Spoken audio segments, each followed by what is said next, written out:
Assalamualaikum Bu Ju. Waalaikumsalam Ustazah.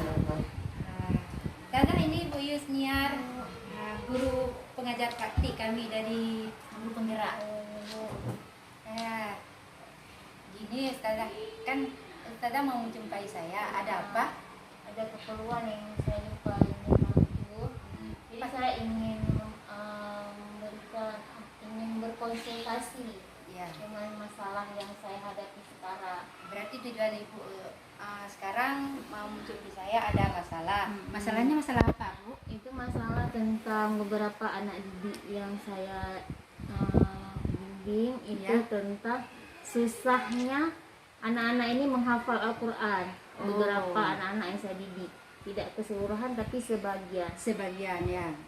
Berarti susah dalam menghafal Al-Quran.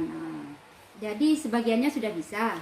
Sebagian sudah bisa, tapi ada dari sebagian anak itu susah memahami atau mengulang bacaan Al-Quran yang saya dari skala 1 sampai 10. Taza sudah sampai di mana anak-anak udah bisa gitu? Alhamdulillah sampai sekarang dari pertama huruf hijaiyah sampai di Al-Quran besar itu alhamdulillah udah 1 sampai 8. Sampai 8 berarti tinggal 2 lagi ya. Sampai kalau mau sampai 10 berarti anaknya nggak ramai lagi yang nggak bisa Taza ya.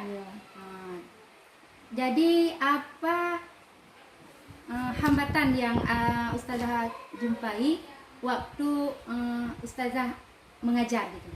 Hambatannya ini misalnya kita kan ada program membaca Al-Quran, menghafal, tahfiz. Jadi di situ saya ditanggung jawabkan untuk mendidik anak-anak ini terbiasa menghafal Al-Quran sejak dini.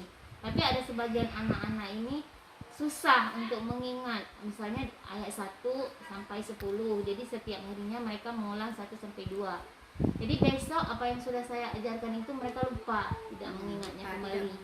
Itu saya ingin tahu alasan, karena kemampuan anak berbeda.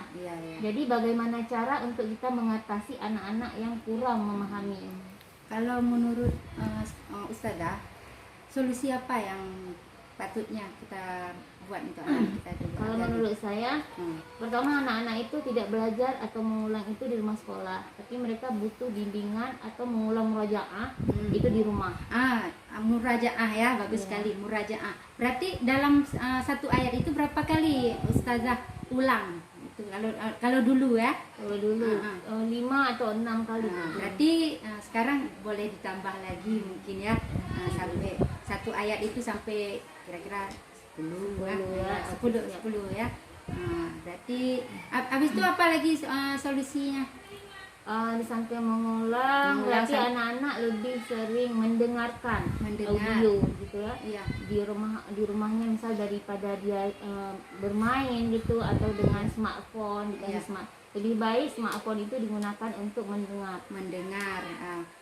Ada Ustazah, misalnya Ustazah kasih tahu ke orang tuanya diulang lagi di rumah. Ada, karena kan setiap udah hafalan, apalagi kita ada targetnya setiap semester, jadi kita memberitahukan kepada orang tua untuk murojaah di rumah. Jadi itu kembali lagi tanggung jawab orang tua, apa mereka ada melaksanakan atau tidak.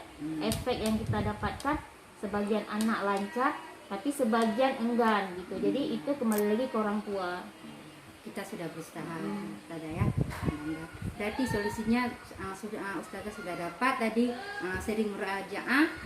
Kalau dulu misalnya sampai 6 sekarang sampai 10 kali satu ayat.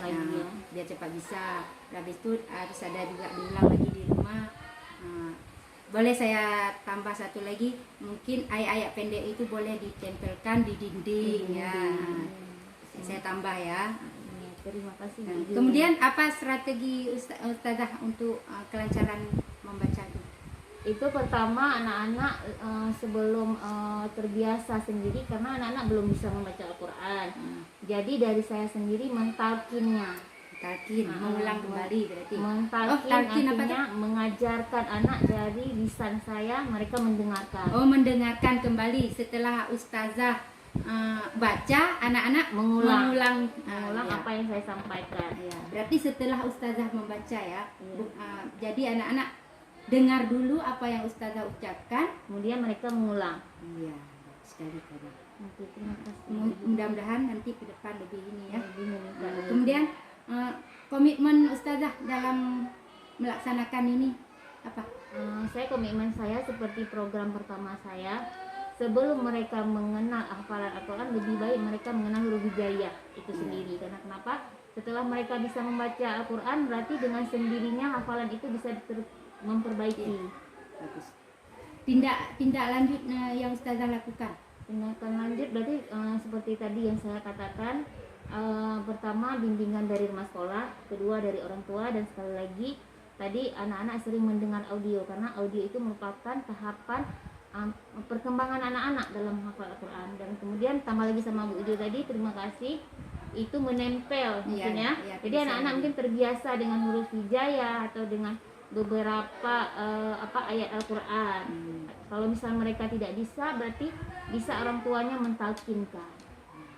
Mungkin itu. Ya, bagaimana perasaan Ustazah setelah menceritakan ini kepada saya? Sedikit lega karena ingin berkonsultasi dan berbagi ilmu ya. Apa yang saya ketahui, berbagi dengan Bu Ju, karena kebetulan Bu Ju juga partner saya di sekolah. Jadi banyak yang saya ambil pelajaran dari Bu Juwarni. Semoga anak kita ya cepat dapat menghafal dan bisa mengikuti belajar tiap hari ya. Dan terima kasih juga buat Ibu Ju sudah memberikan saya beberapa masukan. Salam.